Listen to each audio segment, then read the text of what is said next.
Hello, and welcome to the Bootu Boys. We are back for yet another journey through the Columbo TV series. This time we'll be discussing Season 3, Episode 2, Any Old Port in a Storm.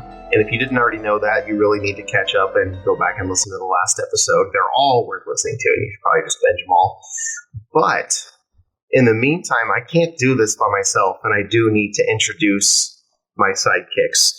Last time I think I started with Van, so I'm going to start with Brian Vaughn this time. How are you doing today? Well, I have the distinction of not being Van. I am Brian, so I'm shorter than I am, or would be, if I were Van. Well, but you're taller than Columbo. I am a lot taller than Columbo. Let's make that clear. He'd be peering up at me at an sell angle yourself short before accusing me of a murder that if he was accusing me of, I probably committed. If he comes up and he accuses you, like, hey, you committed this murder, you're like, well, damn it, I didn't know I committed a murder. I must have. I must have. You said so. I don't believe that you were given permission to speak yet, Van. I haven't introduced you. Interloper. So well, maybe you should have got this on track and not let Brian go on the rails. We've already done this. You might as well go ahead and tell us about yourself. I have nothing to say. I'm tall. Brian is shorter than me. That's not to say I'm the tallest of us, but not of society.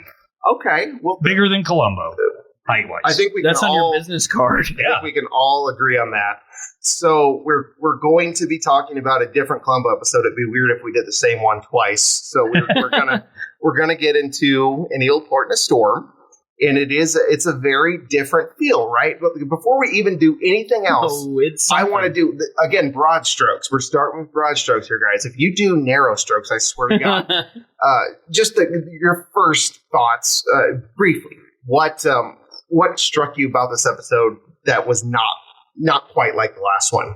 There were some things right off the bat for me that struck me about this episode, in that the murder that we see up top is not premeditated. No. It's something that happens on the fly around other people, essentially. They're not far away. So that immediately means that our killer in this episode, played by Donald Pleasence, is at a little bit of a disadvantage when it comes to the crime he's committed and getting away with it in the eyes of Columbo. I thought this one in particular, compared to the first one we watched, the Surgeon one with Leonard Nimoy, was a lot more bombastic, more colorful, more up and fantastical. Yes. Like the other one it felt rooted in truth. This one felt just preposterous. But the results were amazing to me, because this episode was far better, which I didn't know could happen because I really liked the last one. It is.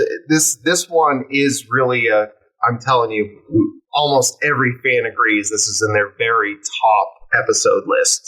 Almost everyone thinks this is their favorite, or close to. And this is my dad's favorite, who has watched Columbo forever. And presumably while on a motorcycle while painting. That's he's going to be listening to this, right? He's good. He's going to be hearing this. I've met him once, and it was glorious. Yeah. You were quite terrified too. You were intimidated a little bit, weren't you? It was also like 2:30 in the afternoon, which means I just woke up, so I was like, he had intimidation he time. Had the co-sign in the house we moved into, because we were only like 21 at the time. It's fine. It's fine that my dad had to co-sign a house for us. So.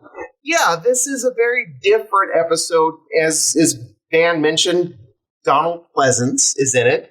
And I don't know a lot about Donald Pleasence. Do you guys? Oh, yes. Would you like to go first, Brian? Sure. We know him most from playing Blofeld in You Only Live Twice, right? Mm-hmm. The James Bond movie. And he's an evil villain. Or I would say his other most famous role, and possibly more famous than that because it was a recurring role, was as the doctor on Halloween, the one who knew Loomis?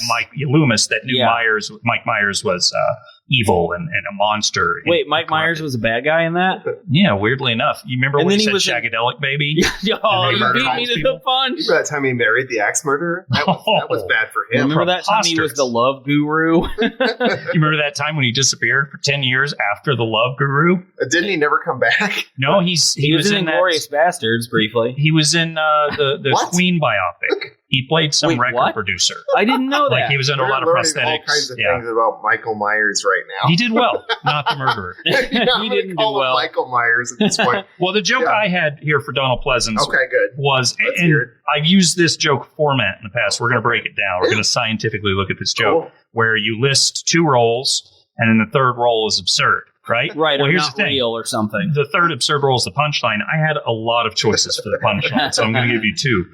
We know Donald Pleasence as Blofeld, of course, from James Bond. We know him as the Doctor in he was Halloween. In James Bond? Yeah. Which Blofeld, one? the villain. Only lived twice. Yeah. Oh, I don't know if I saw that one. Is that a Roger Moore one? No. I believe it's a Sean Connery. Oh, then I should have seen that. Yeah. Wow. You might have. He pets so the cat aggressively. he's the main villain in that one? Yeah. Blofeld. Wow. Like the main James Bond villain. You keep saying one of the that biggest name, but ones. I don't know what that means. Then you have not watched James Bond movies. I tried. Relative to Mike Myers, who we were just talking about.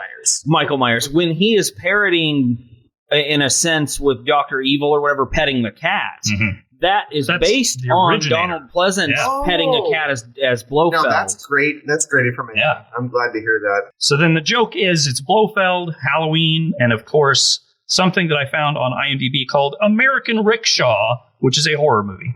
Okay, well, that can't be good for anybody, I don't think. Sounds amazing. Sounds racist. So I don't know what that's about, but it's definitely something we need to put on our itinerary to watch as far as bad movies go. I'll do it. I'm not opposed. We've gotten a little bit into Donald Pleasence. He's the villain this time.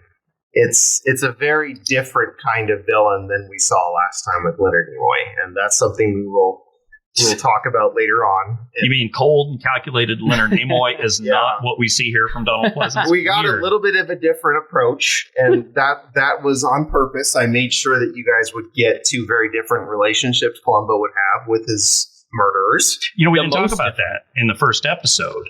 What was your process for choosing these episodes? I mostly, because I know that this show's formula largely relies on Columbo versus the Star. I wanted to make sure that we had two very different approaches. Oh, okay. Because his relationship is very different with the killers. They all did it, and he knows it, but we see a different way that he relates to them throughout the episodes. And I couldn't think of two more stark contrasts than these two. Plus, we will be getting into this episode very shortly, but this is seriously just a fantastic episode. Oh yeah, for absolutely. So many reasons. It was so much fun to watch. I was just riveted the whole time, essentially. And Donald Pleasence, before we move on from him, was amazing. I don't know who Blofeld is. I'm sorry. I let you guys down. But I don't know who he is. And I just think that what I saw from Donald Pleasence in this episode was just a great character actor. He had so many interesting expressions, and whether he was talking or not, he just stole the whole scene every time. And he's always played characters like that. As Blofeld, he's the cold, calculating, one step ahead of you kind of villain. Yeah, which he kind of was in this, essentially, the smooth talker, because obviously he's not going to be a physical specimen. Which, by the way, the character of Blofeld was supposedly written initially as a physical fighter. Interesting. And then they put Donald Pleasence. Did he do any action scenes with James Bond in? A couple, yeah. Wow. I just remember it was a big dome, and there were explosions and cars or carts driving around. I don't remember a whole lot about that. Go ahead and fight me, Donald Pleasence. I definitely need to watch that now and see what he did in that. But he did roles like this more often than not. Again, character actor. You nailed it on the head with describing him. I believe he was French because he died in France and acted in a lot of French movies. And I know he speaks French, so he might have been naturally. He had a bit of an accent of some sort. It just sounded really cultured. Evil. It sounded very proper. He sounded very proper the entire time. I've always thought he was British, but I do not know. I thought he sounded British, to be honest. Yeah. We thought he sounded like a winemaker. We don't have the research on that. I don't think it's necessary, so we won't get into that. I'd love to get in touch with his dentist, though, because his teeth are in great shape for as much scenery as he chews up in this episode.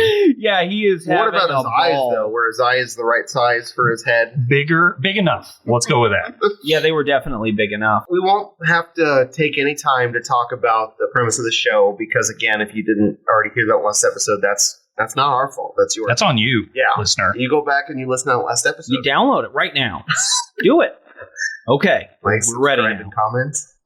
Columbo, in this case, has a very different situation. This is fascinating, by the way. You see the murder take place, and it is, of course, committed by Donald Pleasence. and I will backtrack and cover this, but I want to point out right here while I'm thinking of it, this is the only time I believe in the entirety of the show that you see Columbo at the police station. Because after the murder gets committed, the bride-to-be of the victim is concerned. Where is this? Where's my soon-to-be husband? I was supposed to meet him, and he's not there. So she goes to the police station, and she tries to find someone to tell him at 2 a.m. My husband-to-be's dead. He's missing. And Columbo says, I'm in homicide. I can't do anything until a body's found, which is the big gag in that thing there. But that's the only time you ever see Columbo at his physical work location in the entirety of the show. I did not know that. I would have assumed that would have been like periodic. And you also don't get it in context of a bustling police station. Did you guys notice that he was at work when she came in there? Because normally he's not. Normally he comes to them. Right. And this time she comes to him. I didn't internalize that because, again, it's my second episode. Yeah, I understand. So I didn't, but that's a cool fact. Had I watched all the episodes, maybe that would not be lost on me. It's just it's a different format already that we're dealing with here, where this thing happens and somebody has to bring it to Columbo's attention before it's even obviously a murder case. We've got Adrian Carsini, and that is Donald Pleasence, and he is a wine aficionado of the highest caliber. He has 3 other guys who would suck his dick right then and there. They are flanking him, smiling from ear to ear just because they're in the same room as Adrian Carsini. No one's done more for wine. And one of them is named Falcon, by the way. Falcon. I don't know anything about those other guys. One is named Falcon. That's what I know about them. The whole premise is this is just a major wine guy. He's inherited this wine business through the family lineage, and he doesn't care about profits. He pays his employees really well. He doesn't want to make money. He wants to make good wine. That's what matters to him. So he just doesn't. He's not a businessman. He's a wine connoisseur. He's a Pleasence man. Okay, I hope that's not the last one of those. That's kind of the general premise of it. And he has a much younger half brother. Oh yeah, his half brother Rick, our superstar, who's supposed to be a prime athlete in the peak of his career, and who's sexy and everyone loves him, and then he's just some grisly guy. Rick Carsini. With no K, mind you. No, it's Enrique. It's like a Ric Flair spelling. Yeah.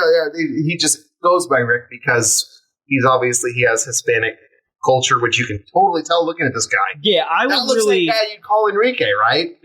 Yeah, I really would like to know. So we find out that they share a father.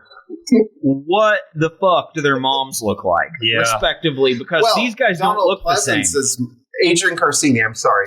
His mom was English, and she controlled the breeding.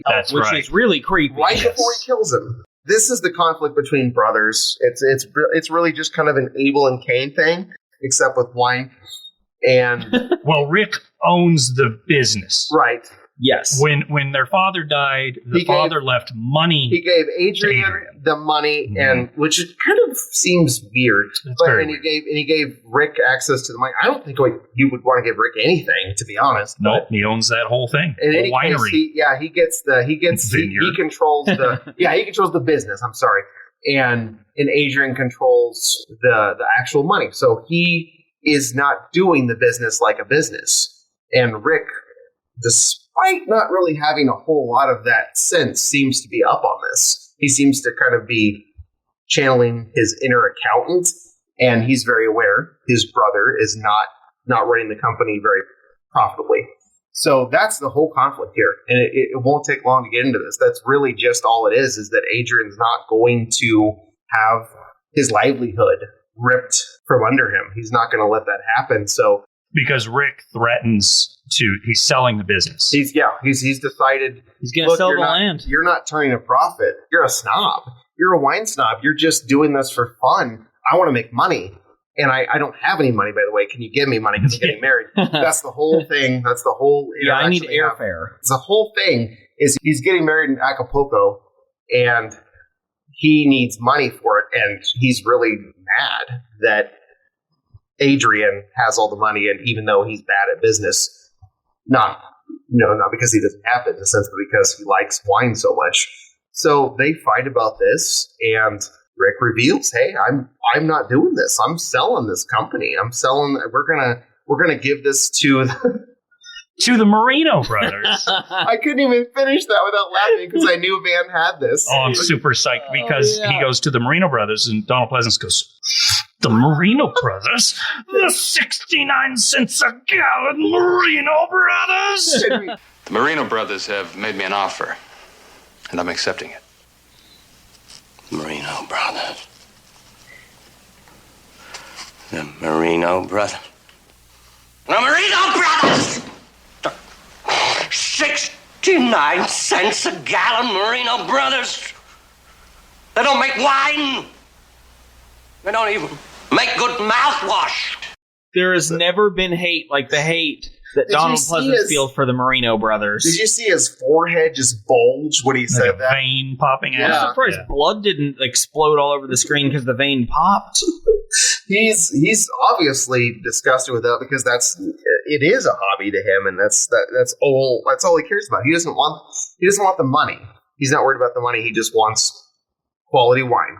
And Rick doesn't agree, so they have this falling out. And when Rick reveals, "Hey, I need money. Also, I'm selling the land as soon as I get back from my third marriage," that's when some skulls get caved in. Is basically what happens next. Well, Rick says, "You don't have a choice." Yeah, well, that's it. You don't have a choice. And then Donald Pleasence says, I do have a choice. Out and loud. Bludgeons him in the back of the head with some large, I don't know what it is either. Thing. I don't think anyone knows. It looks like a trophy to me. It very well could be a trophy. It's some sort of shelf item that was heavy enough to crack through Rick's large and full head of hair skull. So we've got a tire iron in the first episode, and then some other sort of trophy. We've got a constant theme here of people bashing people in the head. It's not always like that. And these two, that's how it goes. And again, this was not premeditated. Adrian is not a murderer. Oh, and also that doesn't kill Rick. Let's get that out there. Yes, and then we'll cover that. Knocks him unconscious. It knocks him out long enough to go back to his meeting with his Falcon. With Falcon, yeah. They're going to give him Man of the Year. They're going to give him all kinds of wine accolades. Adrian's busy. They're going to give Adrian the Guggenheim's World Records Wine Man of the Year award. Yep, yeah, it's totally. But then the photographer leaves. That was a good callback. It's a thing where he's trying to interact with these wine socialites while murdering somebody at the same time, and it's very difficult. So he's got a couple hats he has to wear, and that's really the entire conflict there. The whole premise here is that now he has to figure out how to dress up the murder as an accident, which is very different than the last one we had. Well, he's leaving for New York, so he's on a tight budget as far as time. Right, he's got a business trip coming up with his secretary Karen Fielding. And they have this thing that's planned. He's already knocked his brother unconscious. He knows that he's not waking up anytime soon. At that point, why didn't he finish the job is what I felt when I watched that. After he beat him over the head and knocked him unconscious, why did he wait on the rest of it? I have to think he didn't have time to still be able to do his wine buying trip to New York, and that was another character moment for Adrian Carcini here, where he is essentially saying, me going on this wine buying trip and spending a shitload of money on wine is more important to me than even dealing with my half-brother's dead body, or maybe soon-to-be dead body. Yeah. I think it's partly, too, that he's not a murderer. You said it earlier. Yeah. So it's not premeditated. This is just a spur-of-the-moment thing. He doesn't have time for it. And he knows he hasn't killed him yet, so he's just like, I have to do something. I don't know. I need to take care of this to the point where I don't have to worry about it now. I'll come back later and fix it. So that's when he ties him up and drags him, uses every ounce of his Pleasence power to drag this much larger man down to his wine cellar. Yeah, Pleasence power, TM. Which this is a whole other thing. While he's in New York, he has turned off the ventilation system in the wine cellar. I missed this, by the way. To suffocate him. It wouldn't. Was that a conscious choice that he turned it off? Yes. Okay. Yes. I didn't know. I didn't catch that. He figured that would suffocate him. Okay. And then he would do the rest. I don't think, in terms of how biology works, that there would be so little air in the room naturally that he would just die in 2 days or whatever. But that is the premise of the episode, yes. Suffocation is the general idea. We later get a scene where Columbo wants that to be tested. Right. He wants to have the door shut behind him while he stays in the cellar to see if he can get out while in the room alone. And that, I believe, is the idea there as well, as can you suffocate in this room? Is there a way out? Columbo ultimately finds there is a way out, but I do think that's what we're supposed to think as far as why Rick died. It got really hot. Air wasn't coming through.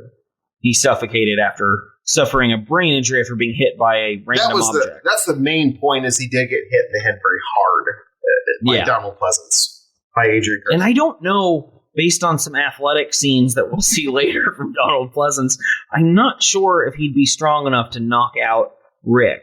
Or he sure did. But he did. The house he did too. It was a very impressive. Deceptively strong, Donald Pleasence. Lifted him right over his head. When you feel so passionately about something like wine, about wine, you can do untold feats of strength. So that it really is the entire murder part of it. And in this sense, there is no having to cover it up. He just has to figure out, as we mentioned earlier, how to make it an accident. So his plan, Rick he's an athletic person. He scuba dives. He does all kinds of sport racing. He's a race car driver. Yeah, he does all kinds Gets of things. Gets married all the time. So he sets it up to where he drives Rick's car to the Pleasence mobile, to the ocean.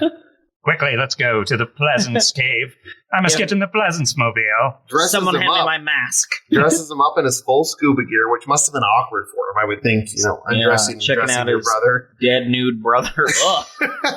This is after he gets back from New York, of course. So he does this trip. He comes back, and Rick has died while he's been in New York. Did either of you find that to be a weird reveal? Because what it is Pleasence wanders in. He goes, ooh, so we know that there's a smell. Yeah. But then the camera pans slowly down to a wicker basket and a body. Now, the basket's covering the head because I presume they didn't have an actor for this scene, so they had to cover his face.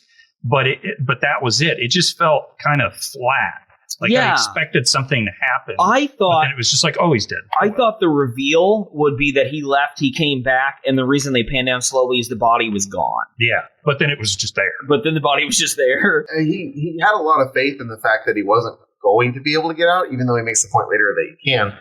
But in any case, he did perish while Adrian Garcini was in New York doing his wine convention. R.I.P. Rick in peace. He was buying expensive bottles of wine, $5,000 to be exact, and it was from when America was founded.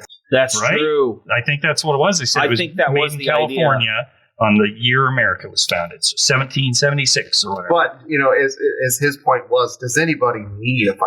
No. I thought he made a lot of great points. This is his second thing already where he says a really shitty, spiteful thing. The first one being his toast, where he says he hopes his enemies' lives suck. Yeah, and then that's a great point to make there, that after he smashes his brother's head and he goes back in and gets his Man of the Year award and toasts, may our enemies never be as happy as we are today. Yeah, and then with Falcon. After buying the $5,000 bottle of wine, he's accompanied by Karen, his secretary, who also, by the way, saw Rick arrive at the house, did not see him leave earlier. Karen, though, is with him when he spends all this exorbitant amount of money on wine, asks him why, and his response is essentially like, so no one else could have it. Mm-hmm. His second thing where his elitism comes into play. Yeah, and he certainly is a snob. There's no question about that. This is all pretty much coming to a rapid conclusion in that sense. He just has to dump the body into the ocean and make it look like a scuba diving accident. We've all been there. He bashed his head on a rock and he ran out of air and he suffocated.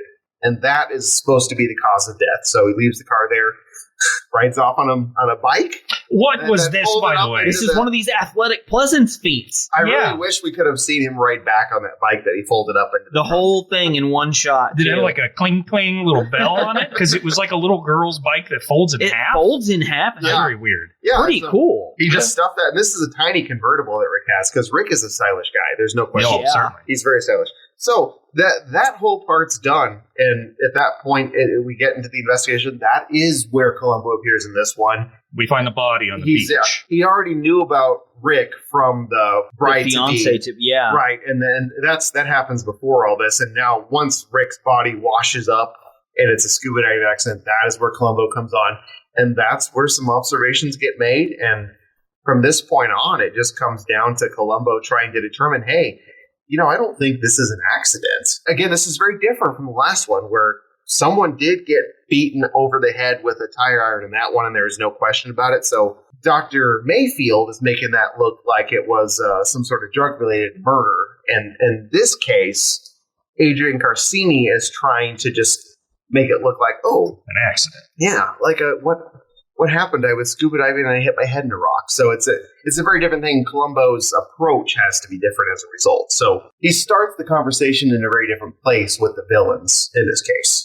Absolutely. And there's also motive here. Unlike with Dr. Mayfield, there's an obvious, clear motive, which is, hey, Rick wants to sell all the land and all that Adrian cares about is wine. Now, two things happen in the scene that I want to point out. Number one, there's like a beat cop that's there when Columbo shows up.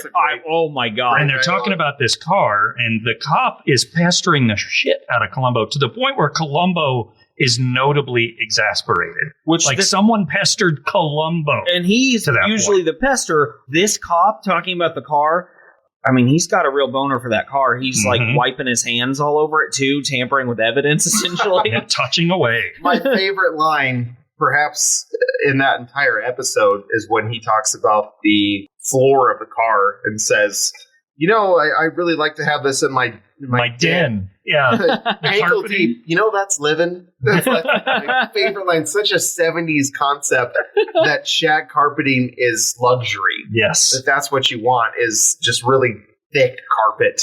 The house I grew up in briefly had that when I was a small child. I did too. Yeah, we had to replace it with Barber, which is even more outdated possibly at this point. Well, the second thing I want to point out in the scene is there's a guy who is bringing the body up. He's saying, look, I had a buddy who drowned a while back, and he looked like this. He was all puckered up. Yeah. And it was kind of gross. However, the thing I want to point out, if you watch this at home, if you haven't, go watch just this scene, because this guy is creepy and like the most 70s human being you've ever seen in your life. He's got permed hair. He's got a mustache. He looks like Yanni. He actually straight up looks like Yanni. He's got a Yanni look. He also is the guy who identifies the body as Rick's. Oh, yeah. Yeah, because he knows he's been to his parties. Yeah, and the ultra 70s man has been to a lot of Rick's parties. Yeah, he's a well-known playboy in the area, apparently. So that's where that whole thing happens. Columbo has to tell the bride-to-be, of course. He has to show up at their party. At the coolest party we've seen since the last episode. Now, and this one's even cooler. I do think, let's circle back and talk about this, because I don't want to get sidetracked on the plot with this, but that is a scene we have to talk about. It is very interesting, but he reveals the news, so she knows that her initial suspicions were true. That did happen. And at that point forward, it's essentially just him. The breadcrumbs back to Adrian Carcini and understanding that there's some stuff that doesn't quite add up there. And the rest of it is Columbo kind of trying to make friends with them and acting like a wine connoisseur himself, which he does. And I have a feeling you'll talk about this later, Brian. He learns quite a bit about wine in an effort to unravel this murder. He absolutely does. The whole episode is Columbo going from someone who self-professed the only thing he knows about wine is that he used to stomp on the grapes for his grandfather, which is that a common childhood thing, or they play on the Italian thing a lot. They do. Donald Pleasence is kind of grossed out that Columbo doesn't know anything about wine, being Italian. So I think that's part of it. I think they're like, what can we do with stereotypical like Italian? Now I would think French, but either way, I get it, winemaking. So I think that's part of the trope. But they mentioned it several times. Yeah. And he goes from that to learning steadily more and more and more. He goes and finds another winemaker, another wine aficionado, and it questions him and asks, hey, what can I learn in I think he says an hour and a half. Yeah. Just the very basics. Just the very basics. And then he slowly gets more and more knowledge about it and develops quite the well-regarded palate after a certain amount of time. Yeah, and of course, this is a real interesting one because, again, Columbo can't really find the proof he needs to totally shut down this thing. So he uses the secretary, he uses Karen, and he kind of, in a sense, turns Karen and Adrian Carcini against each other in this sense where he gets her to admit something that she doesn't really know. She says that she saw Wrigley. No one else did. That was the big part where Columbo said, you know what? Thank you for confirming that. I'm closing this case. I feel terrible that I accused Adrian of doing it. And I'm going to take you guys out to a lavish dinner at a very nice restaurant. Best in the city. Yes, and there's no prices on the menu. We won't know how much we're spending, and I'm going to pick the wine out for each course. And it's here where we do learn that while the ventilation system was turned off, the temperature rose to 109 degrees one day. Not a record, though. Not a record. No. Not a record. Adrian Carcini would have preferred it to be a record, but it wasn't. And he didn't know because he was in New York. So his wine cellar is off the charts. It's so hot. All his wine's spoiled. And Columbo steals one of those wines while he's trying to pretend that he doesn't know how to get out of there. And he wants to be shown that you can't get trapped inside there. And that's early in the episode. So he takes the bottle of wine, plants it at the restaurant, has them serve it for the dessert course at the end of this lavish meal. He's got this whole thing planned the whole time. Of course, Adrian Carcini gives himself away by saying, hey, this wine is disgusting.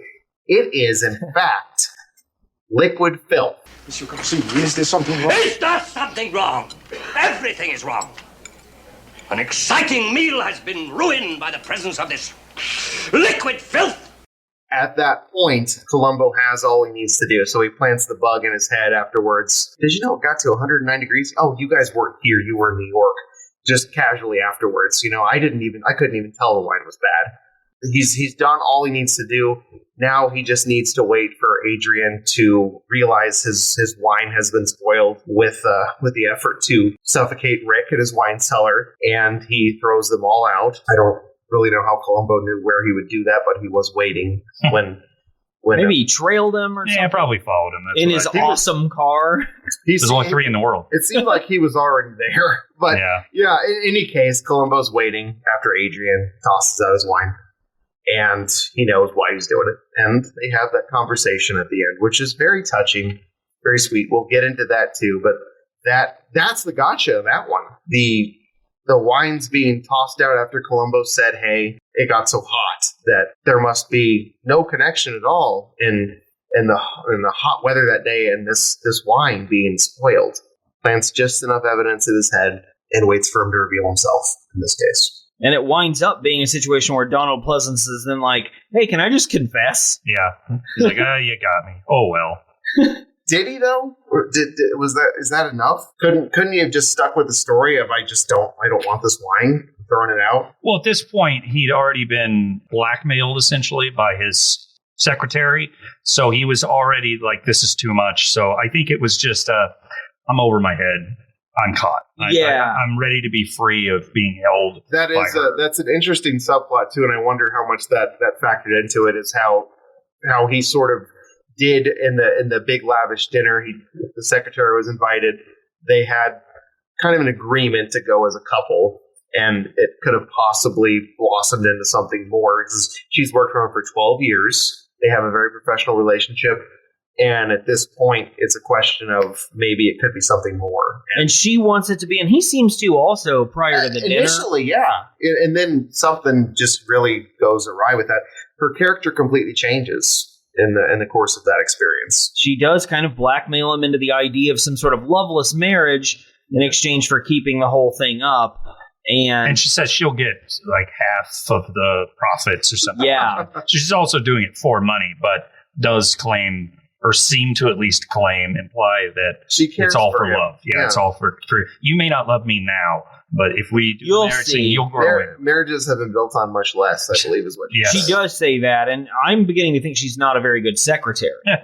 The whole point before that, though, she is very dutiful. She seems to be very devoted to her job. She watches out for his finances. She urges him not to spend $5,000 in that bottle of wine. She lets him kill Rick. She lies for him. She lies for him. Yeah, that's the whole linchpin of this episode is that Columbo gets from her and no one else that she saw Rick leave, and that really upsets Adrian because when they're leaving the restaurant, Columbo tells her that, you know what, I just want to say, if it weren't for Karen telling me that she saw Rick leave, I was going to keep on my investigation. What a great little Columbo moment of letting Adrian know that he knows that. Mm-hmm. That's him totally just being like, yeah, I've got this figured out. I'm on you, buddy.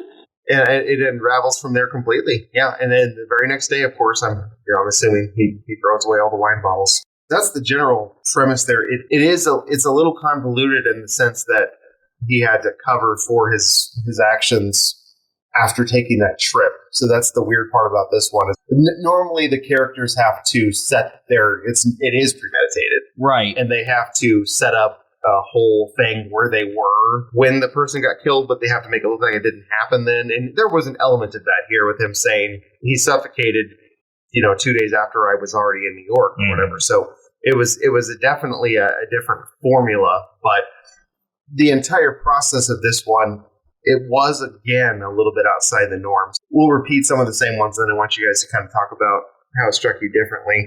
The difference in how Columbo's character presented himself in this episode. Anything strike you in particular? I really thought that he seemed a lot more with it in this episode, so to speak. He wasn't tired and cracking an egg open. Yeah, he didn't need coffee the whole time. And I think in my head or whatever, he's going into this knowing he's dealing with wealthy people. And while he often does not get along with wealthy people, in this episode, he's trying to be on his best behavior. He tries to fit in. He learns more and more about wine. When he needs to take Karen and Carcini to a dinner, what he does is say, I'll pick the finest restaurant to try and appeal to Carcini. So I think he's trying to be on his best behavior. I don't know that I think there would be a reason for that, but I see what you're saying, and I get it. I hear that. Yeah. I think this is still ultimately fits the character in a pretty cookie-cutter approach like the last episode we watched, in that it's the same of he plays dumb, but clearly knows what's up. But he is a little more... The first party he went to with Leonard Nimoy, he went and was just stuffing his face and being rude and being weird and look at me over here. Give me your medicine. I need your medicine. And then in this one, he goes to the party. He's I'm so sorry for your loss. He is being polite. He's asking questions. He's chatting with people. It just seemed like he was approaching the case a little differently because he felt like he needed to sidle up to Carcini. Whereas in the last one, he didn't feel like sidling up to Dr. And it's probably not possible because Mayfield is Vulcan. He's cold. He doesn't have emotions. I actually think that in some way he connected with Carcini for real. I got the sense that he actually did like him. And we will talk about this and many more other things after we take a short break, and we'll be right back.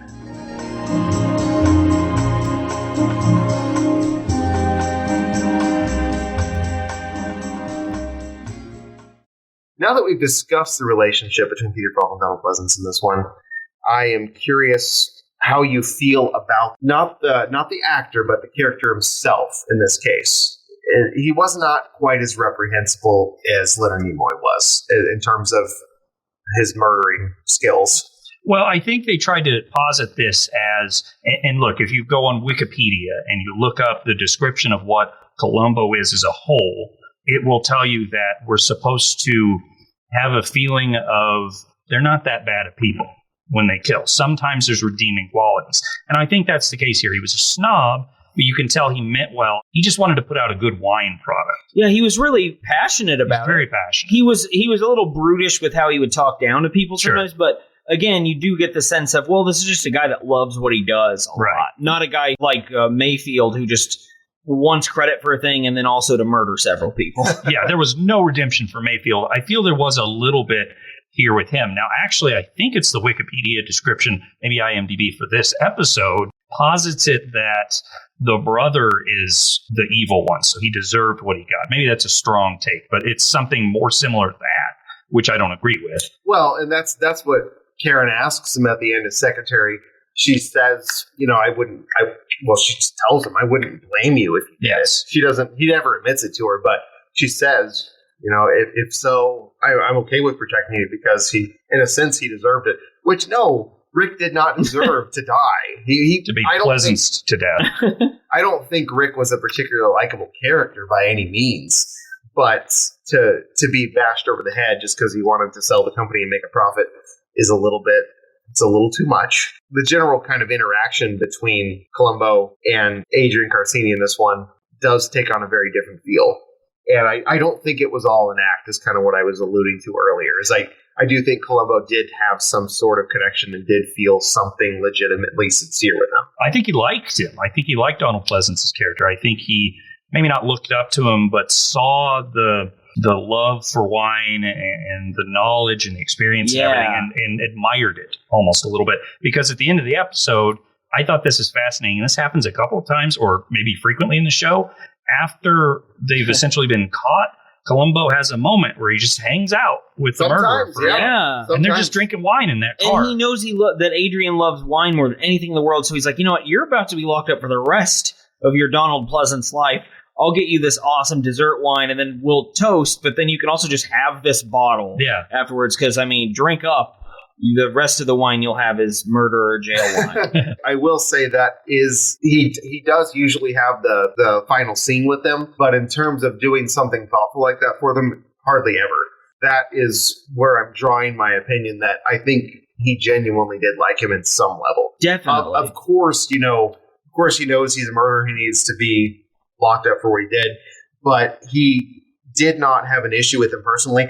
They also had a bunch of lines, and we might have kind of skipped over this when we were talking about the chemistry between them. They had a bunch of interactions that were very pleasant that in the course of the episode, they would laugh at each other or just kind of... They were both often very amused with one another. Yeah. What was the line? He was talking about, Columbo was saying, no, I don't drink wine. Something about singing, something about the Italian thing. Yeah. So he said, I don't drink wine. And Pleasence goes, you're Italian, aren't you? It's kind of a requirement to be Italian. And he goes, yeah. I guess I missed out on that. To tell you the truth, I'm also probably the only Italian in the world who can't sing.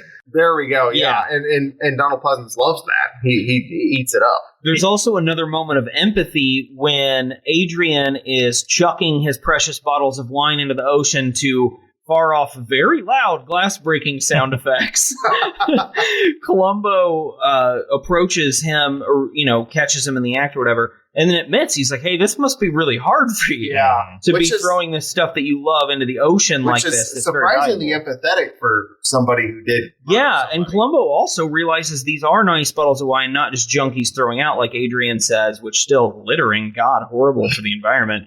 Oh, that was nowhere in anyone's radar then. It was kind of like, that's no, you can just do that for fun. It's the 70s. Woo! Columbo knows these are expensive bottles of wine because he's continued to study wine, apparently. Yeah. Likes it. Yeah, he just appreciates the whole thing. The relationship between those two is my favorite part of the episode, plus it's great. The wine connection is all. That's what really makes it for me. I do wonder now, since we're talking about the gotcha scene, how do you feel about this one, catching him and the actor throwing out the wine versus realizing that someone planted sutures in his lab coat? I think looking at it from is this realistic perspective? Yes, but the other one was too. So I don't think there's much difference between the two in that regard. So this is more of an execution thing. And because it wasn't just we found it on me, boom, scene's over. It was you got your closure. We got the comeuppance, so we see it's all nice little bow on everything. So I think this was a little more, I don't want to say well done, but I will say well done. It has a few more layers to it because of that. It doesn't just abruptly end. They do get to hang out and be best buds afterwards, which I think is really a fun little touch, and giving Pleasence the bottle of wine from Columbo, that's a really cool touch too. So I liked both endings. I liked the simplicity of the first episode that we watched of just pulling the suture out of his coat pocket. I do like here that he had to kind of require Donald Pleasence to do the math himself too, of like, hey, here's how I kind of figured this out. And then Donald Pleasence becomes gradually more enamored with Columbo for having figured it out. He's tickled. He's tickled. And when he sees that Columbo has a notebook that keeps the temperatures and knows the record, he just, under his breath, kind of says notebook as he giggles with delight at being caught for murder. It's just great. Another Columbo does write everything down. He even has that line in that episode. I'm not good with details, so that's why I write everything down. He pulls out his little notebook. And there is also that great scene where this is related to that. He's trying to figure out the weather on the day to figure out if the convertible has been sitting out in the rain or something. And he's asking an entire bar full of people, hey, did it rain last Tuesday? No one knows. And he just keeps asking. And he asks everyone on the phone as well. Yeah, he's calling people, and eventually he just realizes that he can't do this individually, so he just, excuse me, everybody, I'm Lieutenant Columbo from the LAPD. Does anyone know if it rained last Tuesday? And that's just the thing he does in the middle of the bar. Also, another scene, by the way, you guys were talking about Columbo being pestered, being funny. Yeah. That other guy. When he's watching the story about Rick's body being found, the guy keeps trying to talk to him, and Columbo keeps just shushing him.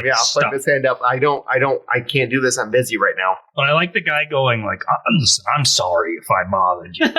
I don't know why I did that in Columbo voice. It's hard not to do everything in Columbo voice right now. Yeah, that's fair. I don't have any issues with that. You guys do notice, right, that he's much more straightforward with the people that he knows aren't suspects? Sure. Is that the real Columbo then? Like that's who he really is? Because he seems pretty bad at communicating and being empathetic or any of the stuff he pretends to be when he's trying to catch a suspect in something than when he's when he just wants the information by itself and doesn't care about anything else.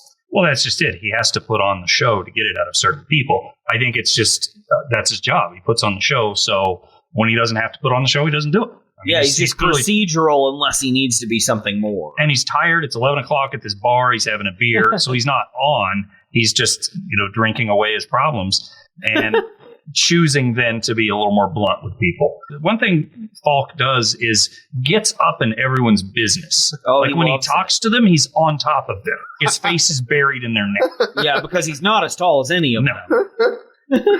There's a very funny scene where he's walking between two people, and they're both normal sized humans, and he's taking control of the whole scene, but doing it at like half their size. It's funny because he does have the presence or whatever, but it's certainly not from physical stature. So that's a whole concept there. We're going to have to talk about that party now, but do you have any other observations from the cultural time period sort of thing in this one? Culturally, I think the party's the most impactful because we see costumes, we see outfits, we see mustaches. What exactly was happening there? It was a lot of Waka Chicka music. Strange song and people dancing wearing almost nothing is the main It was takeaway. Some sort of pool party where very loud music that was just so outlandishly, that it just is some sort of 70s music. Mm-hmm. I can't describe it any better way. And this is where we're finding Rick's fiance when Columbo goes to break the news to her, which we see kind of off screen happen. We don't hear it. She would be anticipating this news, but she was still somehow at this party. Everybody takes it okay. There is a guy that's standing beside her who is shirtless with a sweater draped around his neck. And swim trunks. With aviator sunglasses and a mustache. Pretty cool, right? Yeah, he's the coolest guy. I think you just described the 70s. Yeah, it was just such a 70s scene. There's a lot of yellow. In the last episode that we watched, we had the 70s party that Leonard Nimoy was hosting. Lots of 70s stuff there, but it was rest up 70s. That was a different sort of thing. What we're seeing is kind of freewheeling 70s at this just like party. A beach sort of party, I guess. Like they might have swam at some point. Well, it's a huge area. There's tables, and umbrellas, and then there are only 4 people at the party. And they're dancing. They're dancing doing big limb-swinging dancing very far apart from one another, too. Mm-hmm. You don't see that these days. Yeah, that's actually an iconic scene that gets a lot of attention, and for good reason. And that's where Columbo has to come to break the news that, yes, and it turns out that when you came in to tell me about your missing fiance, well, you were right, he's dead. It's also where he finds out Carsini's motive. He's not close to his brother. Yeah. They weren't close. This is I don't know in any way, appearance, size.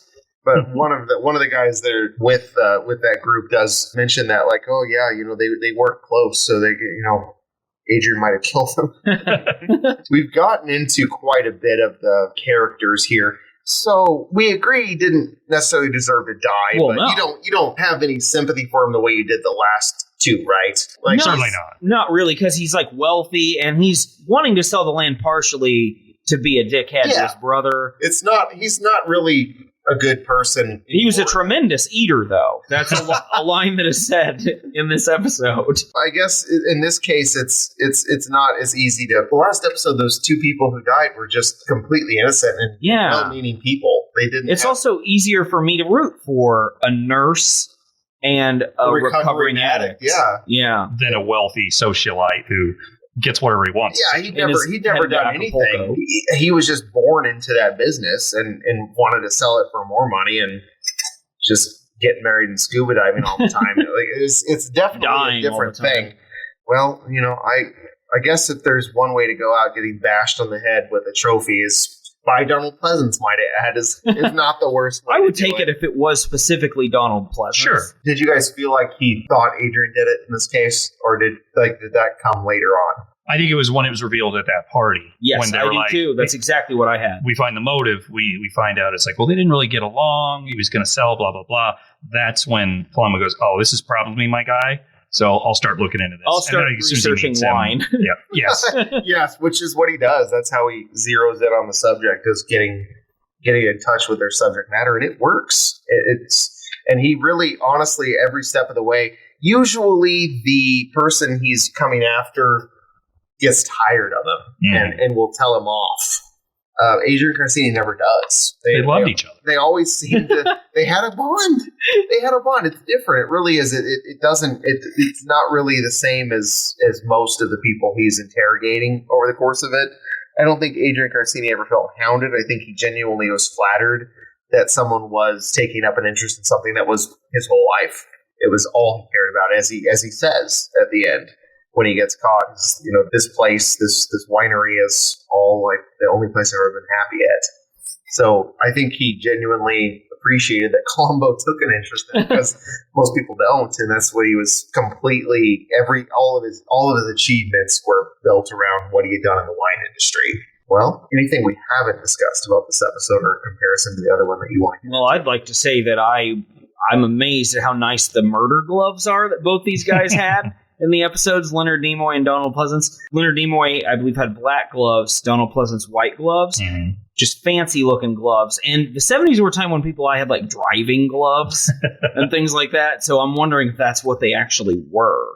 Could be. Kind of looked like it, to be honest. Yeah. Now, this is the first time, apparently, in the series that Columbo whistles "This Old Man," which became a recurring thing, apparently. Wow. It was, yeah. And in fact, awesome. I actually had Brian watch what's considered to be the very worst Columbo episode, and they thought it wasn't going to continue at that point, and he goes off on a boat in the distance whistling that song. So they were going to end it on that note. Yeah. He does continually do that throughout the show, and I actually was not aware this is the first time that happened. But yeah, This Old Man is an ongoing thing, and it is associated with Columbo at this point. It was a Columbo turning point. I really liked how these episodes both kind of took on the character of the villain. The first one being a more calculated episode that was just kind of hitting its beats. As Vance talked about with the editing at the end, it's just stark, it's over. He's presented the evidence, kind of like Mayfield being a villain who's just like, well, what do I do next to get away with my crime? And then this second episode that we watched, Any Old Port and Storm, is fanciful and delightful, goes cross-country, is kind of goofy at times. Loud, brash. Yeah, just like Carcini. It's kind of like, let's lean into who our villain is for the tone of the episode, which I thought was really cool.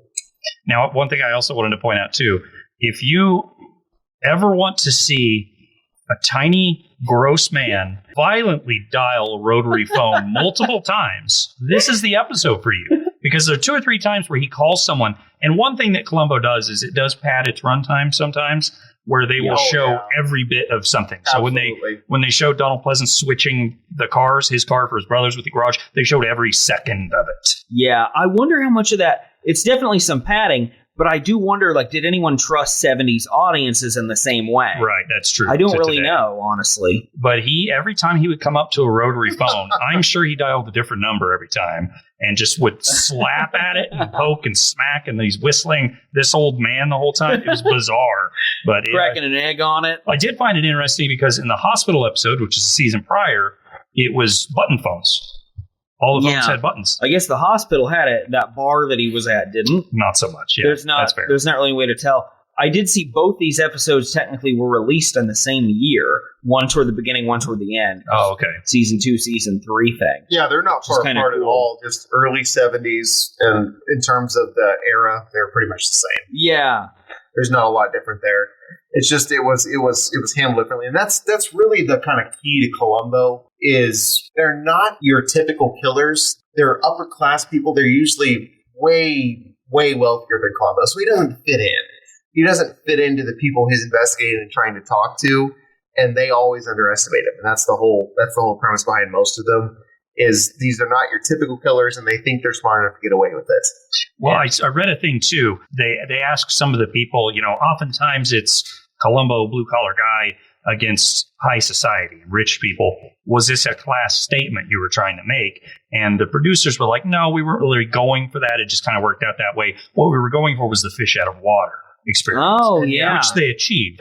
They do. It stands out very clearly that he doesn't fit in. Mm-hmm. I really like to imagine that class thing in there because it's like, it is, I guess, accidental, very good commentary on very much so. Yeah. How out of touch a lot of the wealthy people seem in the Columbo episode. Yeah, and he's very direct about that. He doesn't know how to present himself in any other way. So there's actually an episode pretty early in the show where there's like a mansion he's at where he's interrogating someone, and he's amazed by the house, and he actually says how much he makes.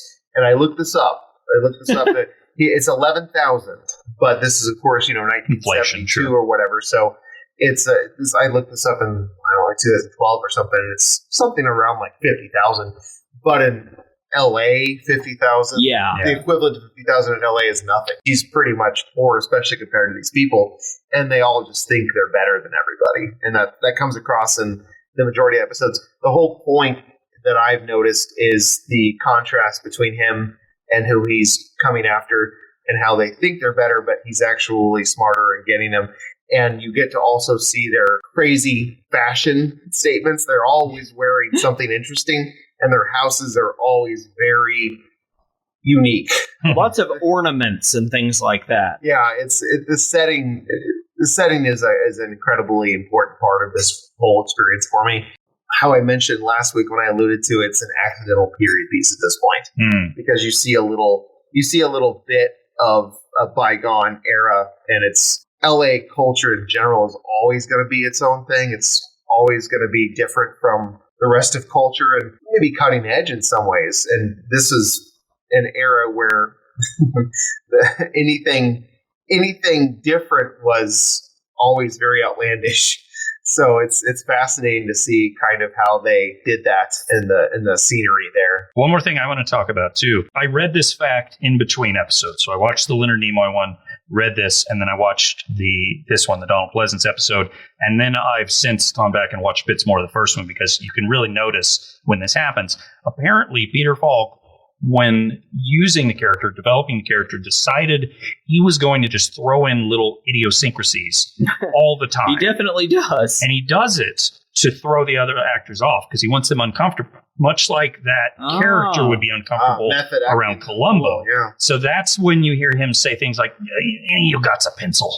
I ain't got no pencil. When he just throws random things. Is awesome. That's great. Yeah. He had one there was a different episode I watched where they were trying to get him into a meeting. Oh, it was this episode where he met the Saudis and do you know what I'm talking about, Spencer? Yeah, I do. Wow, what an episode too. So anyway, at the beginning of it, they're trying to get him in this meeting so he can discuss security with this foreign dignitary. And he's banging on some cigarette machine trying to get his change back or something or other. And this other poor actor has to be like, hey, Columbo, you got to come in here. We got the meeting. And he's kicking and punching this stupid, and he stops. And he looks at the guy and he goes, every week this happens, every Sunday. I'm trying to buy sick. Did you say murder? And then it cuts and it moves on. And it's little things like that you notice now that I know that or heard that now that you're familiar with that. I really loved all the just fidgeting and the things like that he was doing. And one thing about Donald Pleasence, because his role called for it in this episode, much more than Nimoy's, his was more straightforward, is he kind of matched Columbo when it came to strange idiosyncrasies. Even at the end, I really enjoyed that he's been caught for murder and he's taking time to smell the wine cork to just sniff it. He had a couple of moments where he would giggle. And I thought it was very, very true to itself, because he would do it by like going, like it was a burst. It was a surprise. It felt real. So it felt very, No, he did an incredible job. And then they just kept going with the scene. So I'm assuming. Did you guys also laugh like I did when he's on the airplane to New York? Oh my! Another 70s scene right there. He has the airplane wine, and of course it's awful. So he takes the sip, and his eyes just go wide. And then they cut the scene. Yeah, it was perfect. There's also someone like playing piano on the plane or something. And flying is a huge event because it's the 70s. Yeah, you can smoke on the plane. You can smoke anywhere. Yeah, there are so many more of these things we could get into. Perhaps if there's a bonus episode we could do of this at some point. I've got a lot more things I could bring up to you guys about this that I've learned over time. Columbo I mentioned I wanted to talk about this. He wanted more creative control of the project early on. The people in charge of the show were resistant to that, so they had him direct an episode that was more complicated intentionally, so that he would be discouraged from doing more work in there. Did that work? Good relationship all these people have together. It was the only episode he directed. So yes, it did work. It was an episode about an architect who tries to bury someone in like a construction project where they're going to be building over it. It's a great episode, actually. It's one of the early ones. But yeah, they had him direct that one where they were constantly moving locations, and it was just irritating and frustrating. And he was so annoyed by the whole thing that I guess he didn't want to do anymore, because he didn't direct any other episodes. But he wanted to take on additional roles, and there were constant contract disputes and issues. And Peter Falk is just not an easy guy to get along with in real life. He definitely had a complex about it, and he really loved playing Columbo. He was very, I don't know if I want to say full of himself about it, but he knew that it was a successful thing. And he was clearly just excellent at it. He was great at it, yeah. And he's very proud of it. So he had his own kind of personal issues with that, but there was a bunch of off-scene drama, and he didn't like some of the actors he worked with, others he did. So when they had a good fit, they would bring him back multiple times, which didn't always happen. The ones we watched, they were only in one. Most murderers only appeared once, but there were a few that appeared 2 or 3 times. I think one even appeared 4. It's usually just one-offs. I guess that is one nice thing for Peter Falk is, I don't get along with a lot of people. Well, they're gone after we shoot this one. Yeah, since it's that style of show. Yeah, any self-contained sort of thing is like that. You guys are correct, and when you pick up the little things he does, the idiosyncrasies, he builds on those. And I don't know how much of that was him, how much of that was the writing, but they continue to build on the lore of the wife that you never see. You never see. Until Mrs. Columbo. Right. Never in that actual show. Is Mrs. Columbo canon? I don't think so. It might not be. Because it probably isn't. It did so badly, they renamed it like in the 3 middle times. of the first season. And the first rename was Kate the Detective. So they removed all mention of Columbo from it. And Peter Falk wasn't in it. Columbo wasn't in it. Yeah, he wasn't a part of it. Just trying to cash in on the Columbo name. Probably so. There's all those things, and they just keep building on it. There's actually a really funny thing I'll mention briefly. The raincoat, I'm sure you guys noticed. There's one where his wife tries to buy him a new one, and he just hates it. And through the whole episode, everyone's like, "Did you get a new coat?" And he just kind of acts a little bit dismissive about it, like, "Well, yeah, I'm just trying it out." And then at some point at the end, he just like rips it off disgustedly and throws it aside, and he never wears it again. So there's all these little things that are canon with this character that aren't written into any of the plots, but that you know about him. So it really is a character show above everything. Oh, for sure. It's not so much about whatever murder thing happens, although that is its own different thing. But I think that's the takeaway for me from these episodes is. It's a very different approach than really any other show I've ever seen. This is also definitely the highest quality show that we have watched thus far for Bootu Boys. You know what? This is a great time to mention this. Now we're coming up to the end of this. We will be, of course, transitioning. We have to leave Columbo behind. We're going to be doing We'll be a little sad. Well, there's always the bonus episode that people could ask for if they're clamoring. And I guess we're still allowed to watch Columbo off the clock. Oh, well, I will. I will be make sure too. You ask permission first. I don't want you guys watching bad ones. So I also watched one with Leslie Nielsen. Oh, what? Man. That one is fun. He's in 2. Is he? What? One time. He's a good dramatic actor. I did not know that. Weird. One time, let's see. I'm trying to think. He gets murdered much earlier once than the other time. But well, this one was pretty quick. He was like a deep undercover CIA agent. Oh yeah, who got killed by a peer. You watched that weird season where Columbo's all over the place in the world. I don't like those. I like it when Columbo's in California. That's where he belongs. I wanted to see a later season episode because I wanted to get a some contrast. So that's what I did. And that one and the Saudi one. And it's not Saudi Arabia. It's some made-up country. And he meets the king of it, too, who's a little boy. Anyway. I watched those episodes. No. Yeah, there's plenty of I think I want to watch maybe, I don't know, all of them? Yeah. Well, not all of them, but I've watched most of them. And have you seen the newer ones? Because I saw it was produced up to 2003. Nope. Oh, yeah. Nope. That would be a thing that I just haven't been able to get the courage to do. I guarantee you they're not as good. So it's they treated it like made-for-TV movies later, too, where they would do one every couple of years. Yeah. Like they had a couple of years where they did that. And they actually have a few seasons, even in the main years, where there's fewer than others. There's some seasons where there's 6 or 7 episodes and some where there's just like 4, so they just kind of shot it haphazardly. And it is different because we talked about this earlier. These are movie-length episodes. Yeah. It's a very different thing, and that's why it's so hard to discuss here. The recaps have been they've been a little all over the map because it's a very difficult plot to talk about while also getting into the nuances of it. So these are complex things, but they're very much so worth exploring. And I hope that we've dived into that just enough to pique your curiosity if you haven't seen it. Now, again, we do need to get into what we're doing next week. So if you will please tell us, Brian, I've been waiting forever and I'm tired of waiting. Yeah, so next week things are going to take a little bit of a turn. We've covered California Dreams. We've covered Alf, and we've covered Columbo. Oh, good. So 3 comedies. Yeah, three hilarious comedies, all of equal value. Starting next week, we're going to take a little trip forward in time from Columbo. We're going to hop on our horses, and we're going to take a trip down south of where we are. We're in Missouri, past the Texas border for Walker, Texas Ranger. Ooh, wow. This could be good. The episodes we'll be watching and discussing next week, Season 4, Episode 6, Evil in the Night, and Season 7, Episode 14, The Principal. That's right, I said Season 7, there are a shitload of seasons of Walker, Texas Ranger for some reason. Maybe it's because it's just a really good show. Well, we're going to find out. I don't have a lot of experience with it other than kind of seeing it and being like, this can't possibly be real off and on. And also my grandma briefly being pretty into it and buying Chuck Norris's biography. I actually, this is going to be really exciting. And a big change of pace, that's for sure. There won't be any murders, I don't presume. Oh, I think there are murders. There are murders. Yeah. Who solves them? Columbo's not there. So do you guys think, I want to leave on a note, do you guys think you could commit a murder and get away with it if Columbo were on the case? No.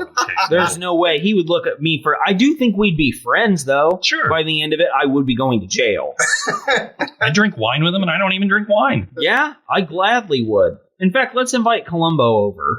I was really sad when he died in 2012 or whatever it was. So, yeah, we can all agree he did a great job with that character, right? Sure. Oh, he was fantastic. Yeah. When he did die, apparently, this is sad, a representative came out and said he doesn't even know who Columbo is anymore. He doesn't remember playing it because he had dementia. Oh, man. And so it was to the point where he was just fried in the brain. So it's a sad story, but he lived a long, healthy life and had one of the best characters on TV. Even not having watched Columbo, I could have pointed him out of a crowd any given day. He's very iconic. And I guess you could say that Walker, Texas Ranger also sort of is. Who has watched Walker most recently? I've never watched it. I have not seen probably any of it in 10 or 15 years. I've watched a handful of episodes over the past 3 months. Ew. That is great. Okay, I like where this is going to go. It's free on Pluto TV. I don't like It is. It is. So if anyone wants to watch along the episodes I mentioned before, Pluto TV, it is absolutely free. And you can't stream it anywhere else.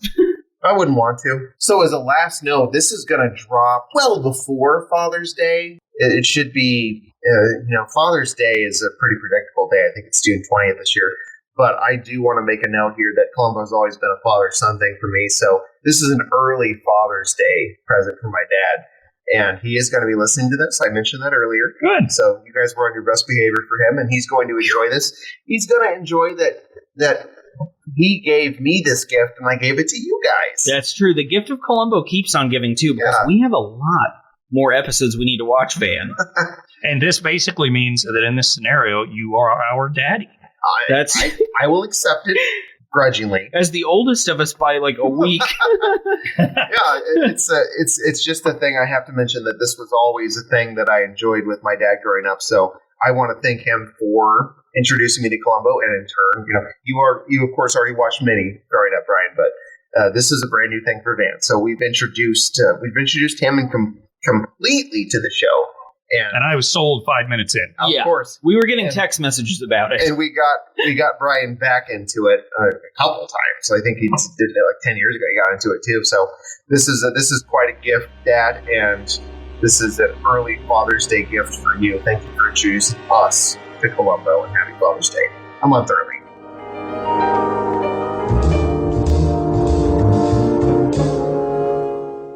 BoobTube Boys is a part of the Bootu Inc. podcast network. You can follow us on Twitter @ManlyVanLee, @LoudGuitarBrian, and @3 French_hen. To support us, head on over to patreon.com/Bootu Inc., where your donation gets you access to bonus shows not available to the general public.